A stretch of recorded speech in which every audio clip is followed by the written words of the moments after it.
I'm always delighted to be with Saul News. This has been such a leader in the conservative movement and the Republican Party. Welcome to the Saul's Newsstand News Rewind for August 25th, 2023.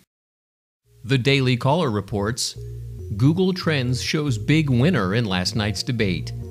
Conservative businessman Vivek Ramaswamy surged on Google after the first GOP debate, reaching over 2 million searches and beating the other candidates on Google Trends.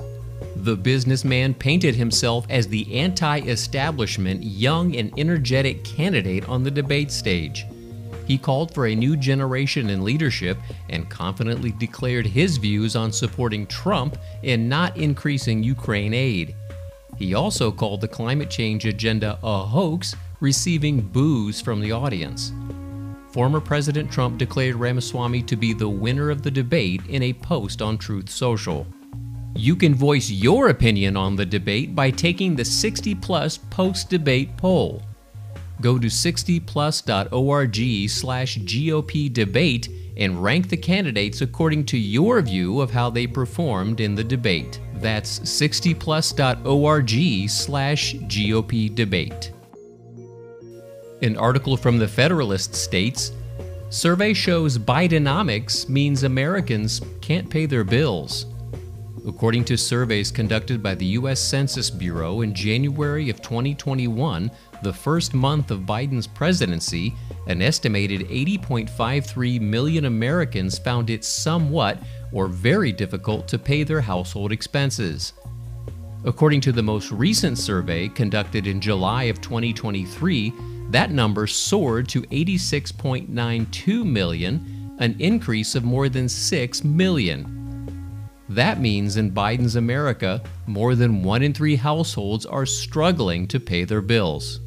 The income brackets most affected are those earning $50,000 to $150,000 a year, many of whom would be considered part of America's middle class.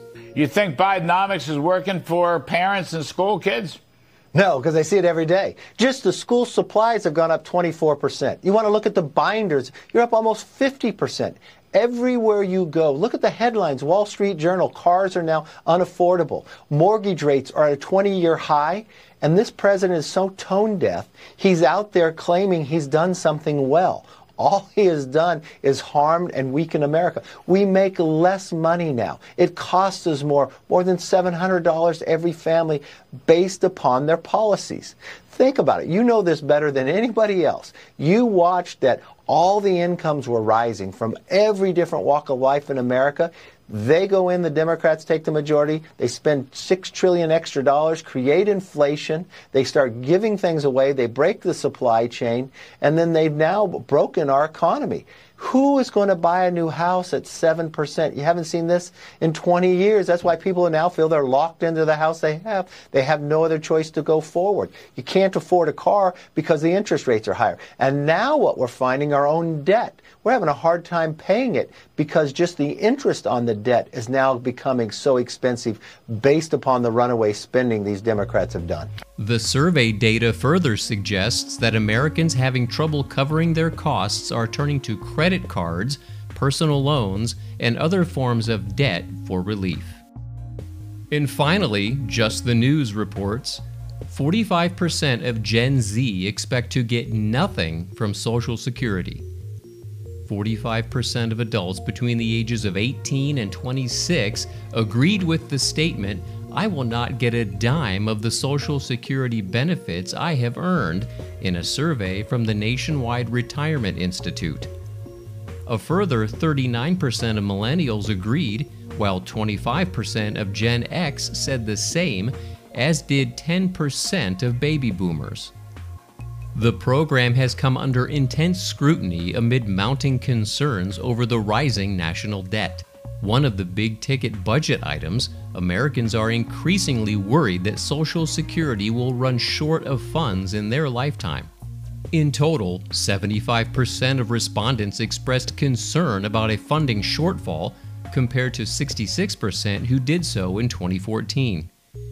That sentiment was strong with Gen Z, with 74% of that bloc expressing concern, compared to 73% of millennials 82% of Gen X, and 71% of baby boomers.